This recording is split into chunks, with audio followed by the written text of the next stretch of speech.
Usually I clean my brushes at the end of the day, but these have been in and out of this dirty oil jar for a few days, so I thought it was a perfect opportunity to show you how I clean them without the use of any solvents.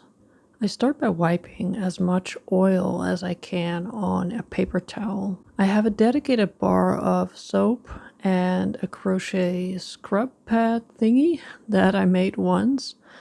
This is just basic cheap hand soap. I found that scrubbing on a textured surface really helps with better cleaning, and it's also more gentle on your hands. And yes, I clean my brushes in my kitchen. I don't use paint containing heavy metals or lead or other creepy stuff, and I clean up really well after I'm done. Oil needs a certain amount of soap to emulsify, so I repeat the process of rubbing on the soap and then on the cloth until it comes out clear. My bristle brush can take a bit of rough cleaning, but any delicate brushes I handle with more care. I don't clean my brushes under a running tap because it wastes a lot of water, so after I'm done I have a sink full of dirty water.